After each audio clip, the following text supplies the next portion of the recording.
Subscribe कीजिए education planet YouTube channel को और बेल आइकन को दबाइए लेटेस्ट एजुकेशन और टेक वीडियोस सबसे पहले देखने के लिए।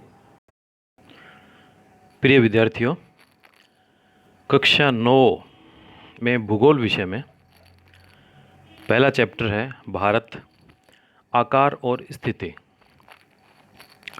पाठ को प्रारंभ में सबसे पहले हम बात करेंगे भारत, उसके आकार की और स्थिति की। आकार से तात्पर्य है कि भारत का क्षेत्रफल कितना है, कितना वो लंबा है, कितना चौड़ा है। तो आकार से तात्पर्य क्षेत्रफल से है। और दूसरा इसमें शब्द है स्थिति। स्थिति का तात्पर्य है कि भारत की विश्व में स्थिति कहाँ है। इसको हम सीधे से अर्थों में हम इसको समझेंगे तो ग्लोब पर अक्षांश और देशांतर की दृष्टि से भारत की क्या स्थिति है। तो जहाँ कहीं भी स्थिति का प्रश्न आता है उसका मतलब अक्षांश और देशांतर का उसका विस्तार क्या है। आकार से मतलब उसका क्षेत्रफल से है। तो आइए पाठ को प्रारंभ करते हैं। भारत, आकार और स्थिति। सबसे पहले हम चर्चा करते हैं, ये हमारे सामने विश्व का मानचित्र है जिसमें अक्षांश और देशांतरीय विस्तार रेखाओं की दृष्टि से दिखाया गया है। आप देखिए, और आप पूर्व की कक्षाओं में इस बात से आप परिचित भी हैं कि ग्लोब पर जो रेखाएं पूर्व से पश्चिम ग्लोब पर जो रेखाएं खींची जाती है, जैसे ये रेखाएं इस प्रकार से, ये इस प्रकार से जो रेखाएं खींची जाएगी वो अक्षांश रेखाएं हैं। हालांकि आप पूर्व की कक्षा में इस बात से परिचित हैं, उसके बाद भी फिर से इस बात पर एक बार चर्चा कर लेते हैं। तो इस प्रकार की ग्लोब पर जो रेखाएं हैं वो है अक्षांश रेखाएं। और दूसरे प्रकार की रेखाएं होती है जो उत्तर से दक्षिण की ओर खींची होती है, ये इस प्रकार की रेखाएं। तो जो ये इस प्रकार की रेखाएं खींची हुई होती है इन्हें कहेंगे हम देशांतर रेखा। आपको केवल पुनः स्मरण कराने की दृष्टि से इसकी हमने बात की है। पूर्व से पश्चिम और उत्तर से दक्षिण खींची जाने वाली रेखाएं। एक बात का आप ध्यान रखना कि ये सारी रेखाएं काल्पनिक रेखाएं होती है। वास्तव में पृथ्वी के ऊपर ऐसी कोई रेखाएं नहीं हैं, केवल हमने अध्ययन की दृष्टि से इस प्रकार की रेखाओं की हमने कल्पना की है। तो भारत विश्व की प्राचीनतम संस्कृतियों में से एक है और पिछले 5 दशकों में यानी पिछले 50 वर्षों में भारत ने सामाजिक आर्थिक रूप से बहुत इसने प्रगति की है। 5 दशकों में भारत ने सामाजिक आर्थिक दृष्टि से बहुमुखी उन्नति की है। और किस में की है? कृषि, उद्योग, तकनीकी और सर्वांगीण आर्थिक विकास में अद्भुत प्रगति हुई है और भारत का विश्व इतिहास में महत्वपूर्ण योगदान है। अब बात करते हैं भारत की स्थिति की। तो भारत एक विशाल देश है और यह उत्तरी गोलार्ध में स्थित है। ग्लोब में विषुवत रेखा से उत्तर की ओर जो भाग है उसे कहते हैं उत्तरी गोलार्ध, और विषुवत रेखा से दक्षिण की ओर का जो भाग है उसे कहेंगे दक्षिणी गोलार्ध। एक बार फिर से इसको थोड़ा सा आपको मैं याद दिलाता हूँ। देखिए, ये ग्लोब में ये विषुवत रेखा है 0 डिग्री, ये विषुवत रेखा है। अब इसके ऊपर की ओर का जो भाग है यह तो है उत्तरी गोलार्ध, और इस रेखा के जो नीचे का भाग है ये होगा दक्षिणी गोलार्ध। इसको गोलार्ध क्यों कहा गया है? क्योंकि यह पूरा गोला और गोले का आधा भाग, इसलिए इसको गोलार्ध कहा गया है। तो भारत उत्तरी गोलार्ध में स्थित है और इसका मुख्य भाग 8 डिग्री 4 मिनट उत्तर से 37 डिग्री 6 मिनट उत्तरी अक्षांश। 8 डिग्री, इसको ये याद रखने वाली बात है, 8 डिग्री 4 मिनट उत्तर से 37 डिग्री 6 मिनट उत्तरी अक्षांश। ये डिग्री के बाद में ये जो एक छोटी रेखा का निशान होता है, इसको मिनट के रूप में पढ़ते हैं हम। तो मुख्य भाग 8 डिग्री 4 मिनट उत्तर से 37 डिग्री 6 मिनट उत्तरी अक्षांश तथा 68 डिग्री 7 मिनट पूर्व से 97 डिग्री 25 मिनट पूर्वी देशांतर तक है। एक बार फिर से सुनिए। अक्षांशीय विस्तार 8 डिग्री 4 मिनट उत्तर से 37 डिग्री 6 मिनट उत्तरी अक्षांश तथा देशांतरीय विस्तार 68 डिग्री 7 मिनट पूर्व से 97 डिग्री 25 मिनट पूर्वी देशांतर तक है। एक बार फिर से इस मैप पर चलते हैं।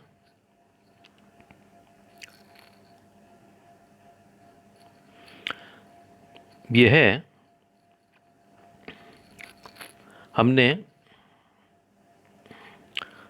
हमने बात की थी उत्तरी गोलार्ध की और ये नीचे वाली बात की थी दक्षिणी गोलार्ध की। इसके बाद में यह एक मुख्य देशांतर रेखा है जिसको सेंट्रल मेरिडियन या ये जो ग्रीनिच रेखा भी इसको कहते हैं। इंग्लैंड में एक स्थान है ग्रीनिच, वहाँ उनकी राजकीय वेधशाला है, वहाँ से ये रेखा गुजरती है, तो इसलिए इसको ग्रीनिच रेखा भी कहते हैं। अब इस ग्रीनिच रेखा के दाहिनी ओर ये तो है इसका पूर्वी भाग, यानी इस तरफ जो आगे देशांतर होंगे वे सारे पूर्वी देशांतर होंगे, और इस रेखा के बाईं ओर के जो भाग है इसमें है ये पश्चिमी देशांतर। तो भारत आप देखिए इसमें कहाँ पर है। अब ये हमने उत्तर दक्षिण में बांट लिया, तो यहाँ पर तो ये हो गया उत्तरी गोलार्ध में, ये भारत है। और देशांतर कौन से हो गए? पूर्वी भाग है इसका, तो ये पूर्वी देशांतर। अब कौन से देशांतर में है इसकी हम आगे चर्चा कर रहे हैं। 68 डिग्री 7 मिनट पूर्व से 97 डिग्री 25 मिनट पूर्वी देशांतर तक है। अब जो कर्क रेखा है वह 23 डिग्री 30 मिनट उत्तर में देश को दो भागों में इसको बांट रही है, लगभग दो बराबर भागों में बांटती है। मुख्य भूभाग के दक्षिण पूर्व में अंडमान और निकोबार द्वीप समूह बंगाल की खाड़ी में तथा दक्षिण पश्चिम में लक्षद्वीप द्वीप समूह अरब सागर में स्थित है। आप एटलस में इसको और विस्तार से देख सकते हैं। और एक आपके लिए जानकारी है कि भारतीय संघ राज्य का सबसे दक्षिणी बिंदु जो इंदिरा पॉइंट कहलाता था, सन 2004 में सुनामी लहरों के कारण समुद्र में जलमग्न हो गया, यानी वो एक इंदिरा पॉइंट नाम का छोटा द्वीप था वो समाप्त हो गया। अब ये तो हमने बात की थी विस्तार की, अब बात करते हैं इसके आकार की। तो भारत के भूभाग का कुल क्षेत्रफल 32,87,263 वर्ग किलोमीटर है। यहाँ 32.8 लिख रखा है, तो वास्तव में जो पूरा क्षेत्रफल है वो है 32,87,263 वर्ग किलोमीटर। क्षेत्रफल को हमेशा वर्ग किलोमीटर में हम लिखते हैं। तो 32,87,263 वर्ग किलोमीटर यह भारत का कुल क्षेत्रफल है। और भारत का यह जो क्षेत्रफल है यह विश्व का जो पूरा क्षेत्रफल है उसका 2.4% है। यानी विश्व का जो पूरा क्षेत्रफल है उसका भारत के पास जो ज़मीन है वो 2.4% है। अब भारत क्षेत्रफल की दृष्टि से विश्व में 7वां बड़ा देश है। आगे देखिए, यह क्षेत्रफल की दृष्टि से ये देशों की तुलना की हुई है। तो सबसे जो बड़ा देश है क्षेत्रफल की दृष्टि से वह है पहले नंबर पे रूस, उसके बाद में है कनाडा, फिर तीसरे नंबर पे है संयुक्त राज्य अमेरिका या यूएसए, और चौथे नंबर पे है चीन, पाँचवें नंबर पे ब्राज़ील, छठे नंबर पे ऑस्ट्रेलिया और सातवें नंबर पे भारत। तो आप इसका क्रम भी याद रखिए, रूस, कनाडा, यूएसए, चीन, ब्राज़ील, ऑस्ट्रेलिया, भारत। तो सबसे एक नंबर पे रूस और क्षेत्रफल की दृष्टि से 7वें नंबर पे भारत का स्थान आता है।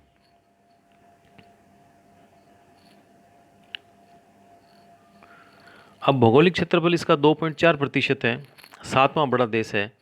अब भारत की जो स्थल सीमा है, दो प्रकार की सीमा है, स्थल सीमा जमीन की सीमा और जल सीमा जलीय सीमा। तो भारत की जो स्थल सीमा है वो लगभग 15,200 किलोमीटर लंबी है, और समुद्री तटरेखा, तो भारत की जो स्थल रेखा है वो तो है 15,200 किलोमीटर लंबी, और जो समुद्री तटरेखा अंडमान और निकोबार द्वीप समूह और लक्षद्वीप समूह इसको साथ लेकर यह है 7,516.6 किलोमीटर। तो यानी जो जलीय सीमा है उससे लगभग दोगुनी सीमा स्थल की है। तो भारत के उत्तर पश्चिम, उत्तर और उत्तर पूर्वी सीमा पर नवीनतम वलित पर्वत है, और इसके दक्षिण का भूभाग उत्तर में चौड़ा है और 22 डिग्री उत्तरी अक्षांश से हिंद महासागर की ओर संकरा होता जाता है। आप भारत का मानचित्र देखते हैं तो उत्तर में तो इसकी चौड़ाई है, और धीरे धीरे जब नीचे की तरफ जाते हैं तो फिर ये संकरा होता जाता है। इसके पश्चिम में अरब सागर और पूर्व में बंगाल की खाड़ी स्थित है। आगे हम देखते हैं इसको, ये देखिए भारत का ये मानचित्र है, थोड़ा सा इसको छोटा करके देखते हैं।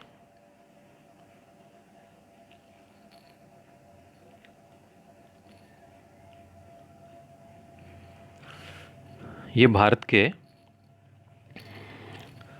पूर्व में और पश्चिम में, भारत के पश्चिम में अरब सागर है और पूर्व में बंगाल की खाड़ी है, और दक्षिण में ये हिंद महासागर है।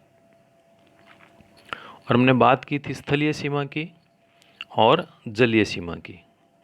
एक बार फिर से देखिए, पहले हम स्थलीय सीमा को देखते हैं। देखिए स्थलीय सीमा यहाँ से प्रारंभ हो गई है, ये हम थोड़ा मोटा मोटा रूप में ले लेते हैं, यहाँ से लेके यहाँ से यहाँ से यहाँ से यहाँ से, और ये देखिए ये यहाँ तक आ जाएगी।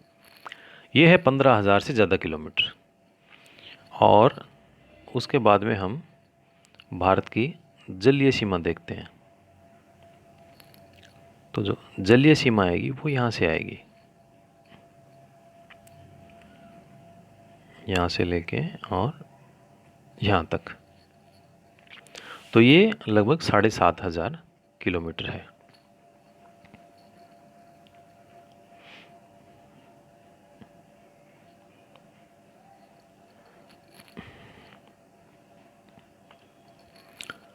तो हम बात कर रहे थे कि इसका जो विस्तार है वह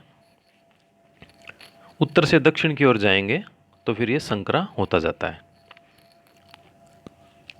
अब अक्षांश और देशांतर का जो विस्तार है वो लगभग 30 डिग्री है, परंतु फिर भी पूर्व पश्चिम का विस्तार उत्तर दक्षिण के विस्तार की अपेक्षा हमें कम प्रतीत होता है। अब गुजरात से अरुणाचल प्रदेश के स्थानीय समय में 2 घंटे का अंतर है, अतः 82.5 डिग्री पूर्वी देशांतर, या फिर आपको ध्यान रखने वाली बात है 82 डिग्री 30 मिनट पूर्वी देशांतर। इसको भारत की मानक याम्योत्तर या भारत की मानक समय रेखा माना गया है। आपके लिए ध्यान रखने वाला विषय है 82 डिग्री 30 मिनट पूर्वी देशांतर। उत्तर प्रदेश में यह मिर्ज़ापुर नामक स्थान है, वहाँ से यह गुजरती है। अक्षांश का प्रभाव दक्षिण से उत्तर की ओर दिन और रात की अवधि पर पड़ता है, यानी उत्तर की ओर दिन और रात की अवधि पर अक्षांश का विस्तार पड़ता है। इसीलिए भारत में कन्याकुमारी में जो दिन रात का समय है और ऊपर जम्मू कश्मीर वहाँ के दिन रात का समय उसमें अंतर मिलता है। एक ही अक्षांश पर स्थित है, एक ही देशांतर पर स्थित है, लेकिन अक्षांश के प्रभाव के कारण से उसमें दिन और रात का अंतर हो जाता है।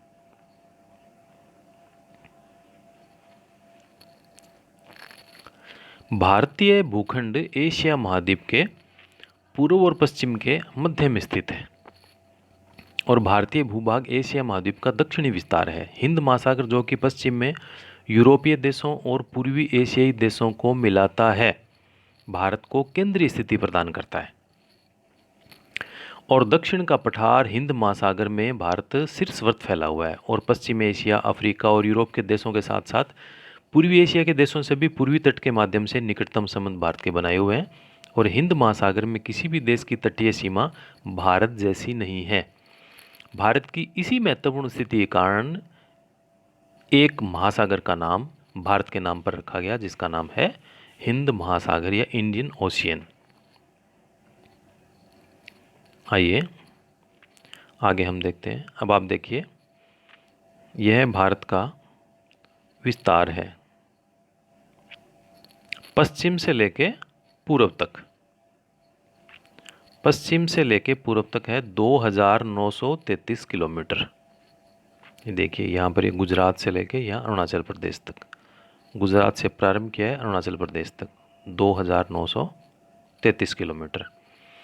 और भारत का जो उत्तर दक्षिण की ओर का विस्तार है, देखिए यहाँ ये जम्मू कश्मीर से हमने इसको प्रारंभ किया और नीचे तक इसको लेके जाएंगे हम, ठीक नीचे तमिलनाडु केरल तक जो इसका दक्षिणी सिरा है वहाँ तक लेके जाएंगे। तो यह 3214 किलोमीटर ये इसका उत्तर से दक्षिण की ओर विस्तार है।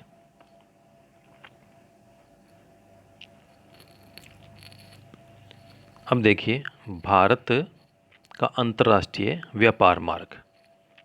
थोड़ा सा अब इस मानचित्र को आप ध्यान से देखेंगे तो यह है भारत और इसके बाद में इसके उत्तर में जो देश हैं, नेपाल है, चीन है, और इसके जो पूर्व में देश हैं म्यांमार, थाईलैंड, और पश्चिम में पाकिस्तान, अफ़गानिस्तान, ईरान, और उत्तर में और अपने उत्तर की ओर जाएंगे तो चीन के बाद में ये मंगोलिया, रूस है, ये देश आ जाएंगे। तो इसमें दो प्रकार के मार्ग दिखाए गए हैं। जो सीधी रेखा के रूप में दिखाए गए हैं वो वायु मार्ग दिखाए गए हैं, और जो डॉट डॉट रेखा के रूप में दिखाए गए हैं वो समुद्री मार्ग दिखाए गए हैं। तो भारत का विश्व के देशों के साथ में संपर्क बहुत पुराना है, युगों पुराना संपर्क है, और परंतु यह संबंध समुद्री जलमार्गों की अपेक्षा भूभागों से होकर था। उत्तरी पर्वतों के दर्रों से अनेक यात्री प्राचीन काल में भारत आए। अब दर्रा क्या होता है? पर्वतों के बीच में दो पर्वत हैं और उनके बीच में एक पतली, एक प्रकार से पतली जगह होती है आने जाने के लिए, उसको कहते हैं दर्रा। तो ये उत्तरी पर्वतों के दर्रों से अनेक यात्री प्राचीन काल में भारत आए, जबकि समुद्री मार्ग बहुत समय तक ज्ञात नहीं थे। इन मार्गों से प्राचीन समय से विचार और वस्तुओं का आदान प्रदान होता रहा। वस्तुओं का आदान प्रदान व्यापार से होता है। व्यापार करते हैं तो हम कुछ चीज़ों का निर्यात करेंगे, कुछ चीज़ों का आयात करेंगे, तो उस समय वस्तुओं का आदान प्रदान हो गया। और विचारों का आदान प्रदान कैसे होता है कि भारत के लोग व्यापार के लिए दूसरे देशों में गए तो साथ में वो अपना रहन सहन, अपना विचार, अपने सोचने का तरीका वो भी लेकर जाएंगे, तो वो वहाँ पर बात फैलती है, वो विचार वहाँ पर फैलेगा। और ऐसे ही बाहर से जो लोग भारत में आए थे वो भी अपने साथ में अपना रहन सहन, अपनी सोच, अपनी बात करने का तरीका, अपना विचार, उसको वो साथ में लेके आते हैं। तो प्राचीन समय में विचार और वस्तुओं का आदान प्रदान इन मार्गों से होता था।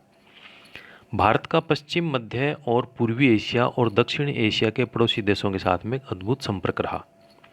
इसी प्रकार उपनिषदों के विचार, रामायण और पंचतंत्र की कहानियाँ, भारतीय अंक और दशमलव प्रणाली आदि संसार के विभिन्न भागों तक पहुँच सके। व्यापार किस चीज़ का होता था? मसाले, मलमल आदि कपड़े और व्यापार के अन्य सामान भारत से विभिन्न देशों को ले जाए जाते थे। और इसके विपरीत यूनानी स्थापत्य कला और पश्चिमी एशिया की वास्तुकला के प्रतीक मीनारों और गुंबदों का प्रभाव हमारे देश के विभिन्न भागों में देखा जाता है। तो जो पश्चिमी एशिया की स्थापत्य कला और वास्तुकला, उसका प्रभाव हमारे देश में जो मीनार गुंबद बने हैं उस पर दिखाई देता है। तो ये आदान प्रदान है। अब आगे बात करते हैं भारत के पड़ोसी देशों की। भारत का दक्षिण एशिया में एक महत्वपूर्ण स्थान है। तो और भारत में अभी 28 राज्य और 9 केंद्र शासित प्रदेश हैं। जो 9 केंद्र शासित प्रदेश हैं उसमें से आपको जानकारी के लिए मैं आपको बता देता हूँ कि इसमें 2 प्रकार के केंद्र शासित प्रदेश हैं। एक तो वे केंद्र शासित प्रदेश हैं जिनकी विधानसभा है, तो दिल्ली, पुडुचेरी और जम्मू व कश्मीर, ये 3 ऐसे केंद्र शासित प्रदेश हैं जिनकी विधानसभा भी है। और इसके अलावा 6 ऐसे केंद्र शासित प्रदेश हैं जिनकी विधानसभा नहीं है। वो हैं चंडीगढ़, दादरा और नगर हवेली, दमन और दीव, लक्षद्वीप, अंडमान और निकोबार द्वीप और लद्दाख। तो ये 28 राज्य और 9 केंद्र शासित प्रदेश है। अब आपके लिए इसमें थोड़ा सा इसमें काम है। पश्चिमी और पूर्वी तटों पर केंद्र शासित क्षेत्रों की संख्या ज्ञात कीजिए। आप इस पार्ट को पीछे लेकर जाएंगे तो भारत का मानचित्र को आप थोड़ा सा इसमें बड़ा करके आप देखेंगे तो आपको इसमें ये पूरी जानकारी इसमें मिल जाएगी। अब पश्चिमी और पूर्वी तटों पर जो केंद्र शासित प्रदेश है, तो जो पश्चिमी तट है वहाँ पे लक्षद्वीप हो गया, दमन और द्वीप हो गया और दादरा और नगर हवेली हो गई। और जो पूर्वी तट है वहाँ पर ये अपने हो जाएगा पुडुचेरी, और इसके बाद में थोड़ा सी से दूर चलेंगे तो अंडमान निकोबार द्वीप आ जाएगा। इसके बाद में अगला है क्षेत्रफल के आधार पर सबसे बड़ा और सबसे छोटा राज्य कौन सा है। आप इसको थोड़ा सा आपके लिए होमवर्क है, इसके जो आगे के 2-3 प्रश्न है वो आपका होमवर्क है। आप थोड़ा इसमें सर्च करना, अपने दिमाग पे जोर डालना और ढूंढना। तो भारत की भूमि की सीमाएं उत्तर पश्चिम में पाकिस्तान और अफगानिस्तान के साथ, और उत्तर में चीन यानी तिब्बत, नेपाल और भूटान के साथ, और पूर्व में म्यांमार व बांग्लादेश के साथ में। म्यांमार इसका प्राचीन नाम बर्मा भी था। सन 1947 से पूर्व भारत में 2 प्रकार के राज्य थे, प्रांत और रियासत। वायसराय द्वारा नियुक्त अंग्रेज अधिकारी प्रांतों पर शासन करते थे और रियासतों का शासन स्थानीय शासकों द्वारा पैतृकता के आधार पर अंग्रेजी शासकों की प्रभुसत्ता मानकर स्वायत्ता से किया जाता था। पैतृकता यानी पहले पिता था शासक, उसके बाद में उसका बेटा हो गया, फिर उसका बेटा हो गया। इस प्रकार के जो शासन का तरीका था वो पैतृकता के आधार पर था। आगे चलते हैं, भारत और उसके पड़ोसी। अब देखिए पाकिस्तान है, इसमें अफ़गानिस्तान है, नेपाल है, तिब्बत है, उसमें ऊपर चीन इसलिए लिखा है, ये चीन के अधिकार में भी बांग्लादेश है, और यहाँ ये म्यांमार है। अब इसमें ये पूरे के पूरे इसमें राज्य दिए हुए हैं। आप क्षेत्रफल की दृष्टि से आप देख कर भी आपको पता लग जाएगा कौन सा सबसे बड़ा है, कौन सा सबसे छोटा है। वैसे हम जिस राजस्थान के निवासी हैं तो राजस्थान क्षेत्रफल की दृष्टि से सबसे बड़ा है। एक आपको मैंने जानकारी दे दी है। दक्षिण में समुद्र पार हमारे पड़ोसी 2 द्वीप समूह राष्ट्र श्रीलंका और मालदीव है। भारत और श्रीलंका के बीच में छोटा समुद्री रास्ता पाक जल संधि और मन्नार की खाड़ी है। मालदीव लक्षद्वीप समूह के दक्षिण में स्थित है। मालदीव लक्षद्वीप समूह के दक्षिण में स्थित है। हम देखिए ये यहाँ लक्षद्वीप है और यहाँ पर ये मालदीव इसके दक्षिण में स्थित है। और ये भारत और श्रीलंका के बीच में जिस हमने रास्ते की हमने चर्चा की थी, भी बात की थी, तो जो पाक जल संधि और का जो रास्ता है वो मन्नार की खाड़ी और ये भारत और श्रीलंका के साथ में है। अपने पड़ोसी देशों के साथ भारत के भौगोलिक और ऐतिहासिक संबंध बहुत अच्छे रहे हैं और प्राचीन काल से इनका खूब इसके साथ में संबंध रहा है। तो इस प्रकार से ये भारत का आकार और उसकी स्थिति। इसे कुछ प्रश्न भी है। ये प्रश्न अभी 1 या 2 दिन के लिए आपके लिए समय है कि इन प्रश्नों का आप उत्तर तलाश करें, और नहीं तो नेक्स्ट वीडियो में जो इसका पार्ट का बनाएंगे उसमें सारे के सारे प्रश्नों के ऊपर ही हम प्रश्न और उनके उत्तर पर हम चर्चा करेंगे। तो निश्चित रूप से आपको इस पार्ट से भारत के आकार और स्थिति की पूरी जानकारी हो गई होगी। फिर भी आपके मन में कोई बात हो, कोई प्रश्न आपके मन में आया है तो इस वीडियो के नीचे कमेंट बॉक्स में आप अपना प्रश्न लिखिए और आपके उस प्रश्न का उत्तर देने का मैं पूरा प्रयास करूँगा। इसी पाठ में एक अपना छोटा सा बिंदु इसमें रह गया था। सन 1869 में स्वेज नहर के खुलने से भारत और यूरोप के बीच की दूरी 7000 किलोमीटर कम हो गई थी। तो इसमें स्वेज नहर की थोड़ी सी हम चर्चा करेंगे। स्वेज नहर कहाँ पर है और कहाँ ये बनाई गई थी। तो स्वेज नहर यह लाल सागर और भूमध्य सागर को जोड़ने वाली नहर है। वर्तमान में इस पर मिस्र का आधिपत्य है।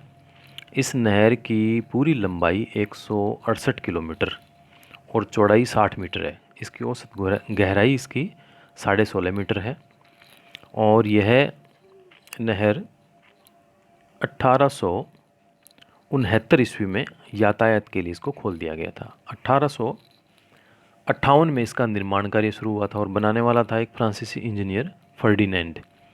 उसकी देखरेख में इस नहर का निर्माण हुआ था। अब इस नहर के कारण से यूरोप से एशिया व पूर्वी अफ्रीका का सीधा सरल मार्ग खुल गया था और इससे लगभग 6000 मील का जो समय है वो बचा था। 6000 मील। अब हम इसमें थोड़ी सी इस नक्शे की सहायता से हम बात करते हैं कि स्वेज नहर, इसमें स्वेज नहर की स्थिति क्या थी। देखिए बिल्कुल इसमें स्पष्ट हो जाएगा। और वैसे इस स्वेज नहर का मैंने एक अलग से वीडियो भी बनाया है जो कि स्वेज नहर की रोचक जानकारी इस नाम से है। तो वो भी आप इसी एजुकेशन प्लेनेट चैनल पे आप इसको देख लें। उसमें स्वेज नहर की और पूरी जानकारी है। अब देखिए ये यहाँ पर है भूमध्य सागर। ये भूमध्य सागर है, भूमध्य सागर। और यहाँ पर ये है, ये जो है ये है लाल सागर। अब यहाँ पर इसमें नहर का निर्माण कराया था। हम देखिए हम नहर के लिए एक अलग से संकेत के लिए लेते हैं। यहाँ ये जो भूमध्य सागर से लाल सागर, ये जो रास्ता है यहाँ पर नहर का निर्माण किया गया था, स्वेज नहर का। अब पहले जो व्यापार होता था तो उस समय ये यहाँ से पूरा अफ्रीका महाद्वीप का चक्कर काट के जहाँ जाते थे और उसके बाद में यहाँ से ये इस रास्ते से भूमध्य सागर में इनकी एंट्री होती थी और यहाँ से होते हुए यहाँ स्वेज नहर को उन्होंने पार किया और ये लाल सागर तक होते हुए और यहाँ से सीधा भारत आ जाते थे। तो इस प्रकार से हज़ारों किलोमीटर का इसमें रास्ता था, उसका बचाव हुआ और समय का बचाव हुआ और ईंधन का बचाव हुआ। तो ये स्वेज नहर की आपके लिए विशेष इसमें जानकारी थी, तो इसको भी आप साथ में